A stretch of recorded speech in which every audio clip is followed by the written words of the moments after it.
फिलहाल लगातार भारतीय जनता पार्टी की ओर से यह दावा किया जा रहा है, बोला जा रहा है कि जेडीयू के कई बड़े नेता, यहां पर यह गौर करने वाली बात है कि कई बड़े नेता जेडीयू के भारतीय जनता पार्टी के संपर्क में हैं और उन्होंने कूटनी चुनाव को लेकर सहयोग भी किया है और जल्द ही वो भारतीय जनता पार्टी में आ सकते हैं, शामिल हो सकते हैं। बार बार इस तरह की बात करना, आखिर इसका मतलब क्या समझे? क्या नीतीश कुमार को भटकाने की कोशिश की जा रही है, परेशान करने की कोशिश की जा रही है, या फिर वाकई कुछ सच्चाई है इस बात में? जमीनी सच्चाई क्या है? देखिए पूजा, जैसे ही कुर्नी विधानसभा के उपचुनाव का परिणाम आया, बीजेपी उत्साहित है और बीजेपी के तमाम नेता अब प्रेशर पॉलिटिक्स के तहत जदयू के ऊपर एक मनोवैज्ञानिक दबाव बना रहे हैं। और तमाम जो बड़े नेता हैं, वो कल संजय जायसवाल ने भी कहा, मिथिलेश तिवारी ने भी बयान दिया है और नवल किशोर यादव, तमाम नेताओं ने ये जो बयान दिया है कि जदयू के अनेक विधायक बीजेपी के संपर्क में हैं और वो नहीं चाहते हैं कि महागठबंधन के टिकट पर चुनाव लड़ें, क्योंकि महागठबंधन के टिकट पर यदि चुनाव लड़ते हैं तो उसकी हार होगी। तो इसको देखते हुए कहा जा सकता है कि एक प्रेशर पॉलिटिक्स है और बीजेपी के नेता मनोवैज्ञानिक दबाव बनाने के लिए इस तरीके का बयान दे रहे हैं। जब केसी त्यागी से मैंने ये सवाल पूछा तो केसी त्यागी के साफ कहना था कि बेसलेस ये बातें हैं। यदि सिर्फ राजनीतिक बयानबाजी देना हो तो वो भी कह सकते हैं कि बीजेपी के तमाम विधायक हमारे संपर्क में हैं और वो भी जदयू के टिकट पर चुनाव लड़ना चाहते हैं। लेकिन ये कोई व्यवहारिक बात नहीं है, धरातल पर ऐसी कोई बात नहीं है। लेकिन जिस तरीके से कुर्नी में बीजेपी को जीत मिली है, उसके बाद बीजेपी निश्चित रूप से, बीजेपी के तमाम विधायक, तमाम बड़े नेता उत्साहित हैं। खुद प्रधानमंत्री नरेंद्र मोदी ने भी अपने संबोधन में कहा था कि कुर्नी विधानसभा का उपचुनाव आगे की बिहार के भविष्य को लेकर के एक नई दिशा देगी।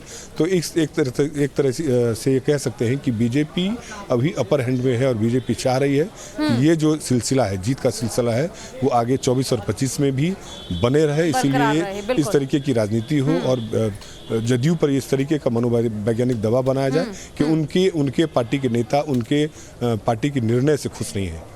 जी पूजा, ठीक है। देखिए, बिहार की राजनीति की अगर हम बात करें तो इस तरह का प्रेशर पॉलिटिक्स या फिर आरोप प्रत्यारोप और लगातार रिएक्शंस आना ये जारी रहता है। ऐसे में जहां एक तरफ ये दावा बीजेपी कर रही है, देखिए जीत अभी भी मिल गई लेकिन संतुष्ट बीजेपी अभी भी नहीं है। अभी भी बीजेपी की ओर से लगातार नीतीश कुमार को निशाना बनाया जा रहा है। अब आपसे यहाँ पर यह भी आदित्य समझना चाहूंगी कि क्या लगता है, अगर प्रेशर पॉलिटिक्स वाकई भारतीय जनता पार्टी खेल रही है तो क्या इसको लेकर फिर भी रणनीति तैयार की जाएगी नीतीश कुमार की ओर से?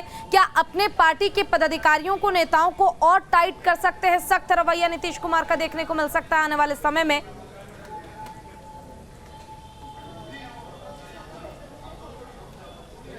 देखिए पूजा, कुर्नी विधानसभा के उपचुनाव का बहुत ज़्यादा बिहार की राजनीति पर अभी इसीलिए सरकार के सेहत पर बहुत ज़्यादा असर नहीं पड़ने वाला था। नहीं एक सीट से सरकार किसी की बनने वाली थी, न किसी की जाने वाली थी।